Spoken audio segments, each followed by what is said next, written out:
Hi, I'm Dave, co-founder and CEO of MedControl Technologies, and we are developing a solution to prevent prescription drug abuse, addiction, and diversion using a combination of hardware and software to moderate the consumption of prescription medicine after it leaves the pharmacy.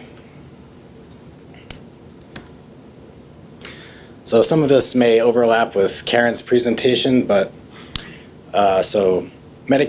prescription medicine abuse is a complicated and multifaceted problem. And I wanted to start by illustrating the problem as we view it and how we are going to approach it. So this is a pie chart of sources of non-medically used prescription pain medicine. And one of these slices is comprised of drug dealers, doctor shopping, the internet, and more aggressive criminal theft. Can anyone take a guess at which slice that is? Purple, that's right. So it turns out that the stereotypical drug dealer and doctor shopping is the small minority of the source of these non-medically used prescription drugs.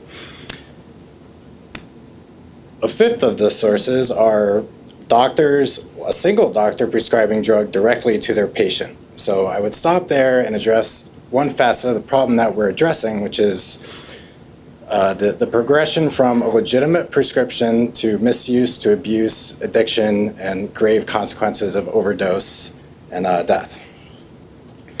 So highly addictive prescription medicines are routinely prescribed by well-intentioned, well-educated healthcare professionals on a daily basis.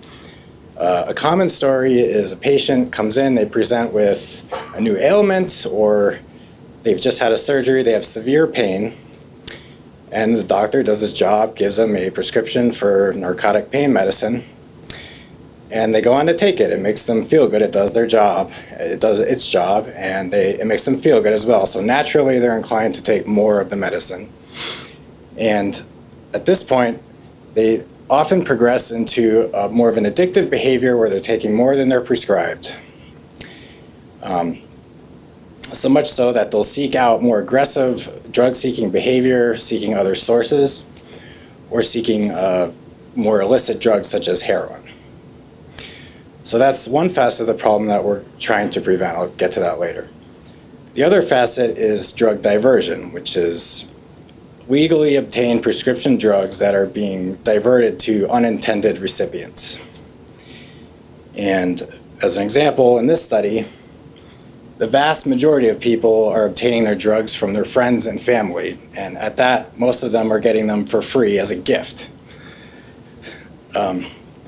So in combination with people falling into abuse and addiction through the normal course, the standard of care, there's also unfettered access to a huge population of people who weren't even intended to receive the drugs in the first place. So there are existing, obviously this is a large public health problem, and there are existing solutions, the prescription monitoring databases where healthcare professionals can identify drug-seeking behavior, and a lot of services and tools to help people who have already developed addictions. But what we see is a gap in the lack of control over medication once it leaves the pharmacy. Once it leaves the pharmacy, it's out of control.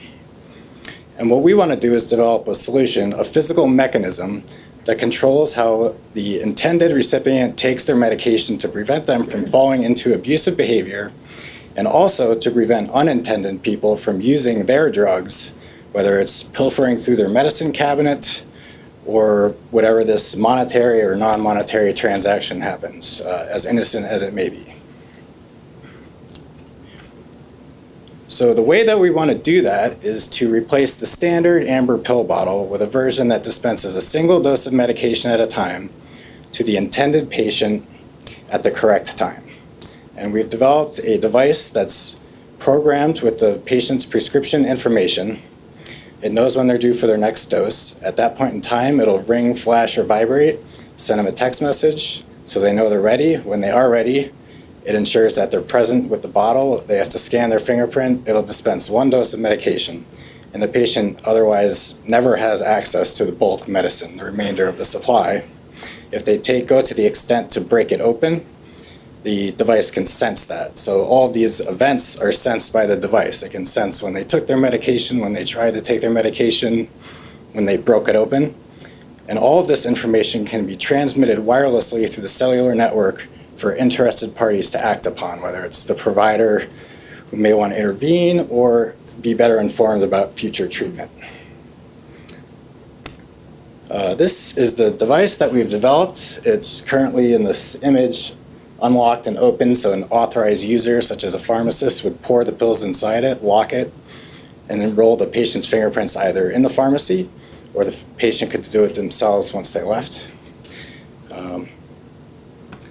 This is a brief video of the device in action. They can't access the medicine.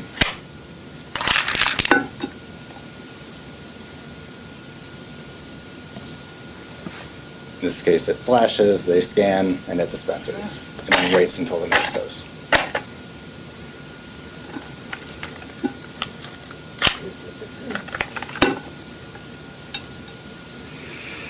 We're currently using this very device to execute a pilot study with a small patient population.